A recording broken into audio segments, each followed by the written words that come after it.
Bonjour, chers amis, je reviens à vous. Tous ces temps-ci, il y a une rumeur qui circule sur le vaccin. Ouais, L'Europe veut tester un vaccin aux Africains. Pourquoi les Africains? Par ailleurs, il y a même des dirigeants qui ont accepté, ou je peux dire, qui avaient accepté à ce vaccin. Mais pour éclaircir, ces dirigeants qui ont accepté, c'était pas pour le mal de l'Afrique, mais c'est parce qu'ils n'avaient pas bien compris le danger qui était. Bien vrai que au temps de l'Ebola, du VIH, c'est des vaccins pareils qui ont été amenés ici en Afrique et qui ont même guéri beaucoup de personnes. Eux, ces dirigeants africains qui ont accepté, ils avaient pris cela ainsi, par mal compréhension ou autre chose. Donc, chers frères et sœurs, je vous invite vraiment à bien réfléchir sur cette situation. Il y a beaucoup de fake news et il faut vraiment faire attention à cela. Il ne faut pas tout croire, mais également, il ne faut pas tout refuser aussi. Mais il faut bien savoir cogiter, il faut bien faire des recherches, il faut aller vraiment à la profondeur de la réflexion personnelle. Car chaque personne peut te dire quelque chose, mais c'est toi en personne qui dois juger tes propos. C'est toi qui dois savoir ce que tu comptes accepter et ce que tu comptes pas accepter. Tu es maître de toi-même. Tu dois être maître de toi-même. Tu dois avoir cette capacité de dire non par toi-même. Tu dois avoir cette capacité de dire oui par toi-même. Donc tu ne dois pas être dicté.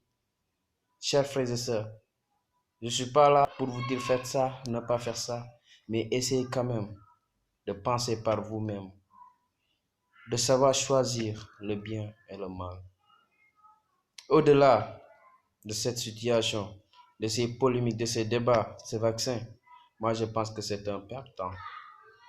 C'est un perte de temps. Nous avons des gens qui nous dirigent. Eux, ils écoutent les autres. Ils écoutent les commentaires. Ils écoutent les questions de tant de personnes. Mais Dieu est toujours là. Dieu ne laissera jamais que son enfant soit maltraité. Chacun se connaît soi-même. Moi, je ne serai pas là pour dire que telle personne est une bonne personne ou telle personne est une mauvaise personne.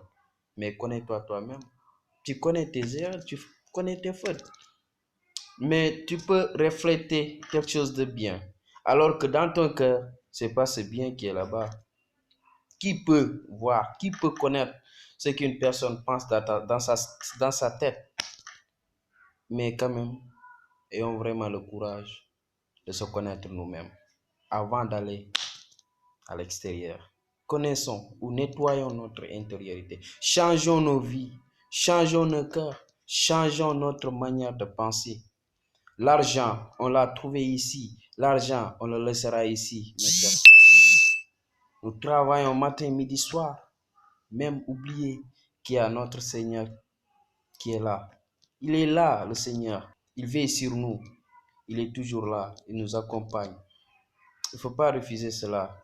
Mais il faut savoir discerner le bien et le mal. Chaque chose qui nous arrive dans notre vie, il faut essayer de cogiter et dire, se poser la question, pourquoi cela m'est arrivé? Est-ce l'Esprit Saint qui est là? Est-ce le bon Dieu qui est là? Ou c'est le diable? Car le Seigneur nous laisse libres. Il nous demande de choisir le chemin du bien ou le chemin du mal. Donc, si tu choisis le chemin du bien, tant mieux. Si tu choisis le chemin du mal aussi, ah ben là, je ne sais pas ce qui arrivera. Je ne sais pas. Mais soyons vraiment rassurés. Soyons rassurés dans ce que nous disons, dans ces choix que nous faisons. Il faut savoir choisir. Il faut savoir bien choisir. Et il faut refuser d'être dicté. Il faut refuser d'être vraiment comme des taureaux.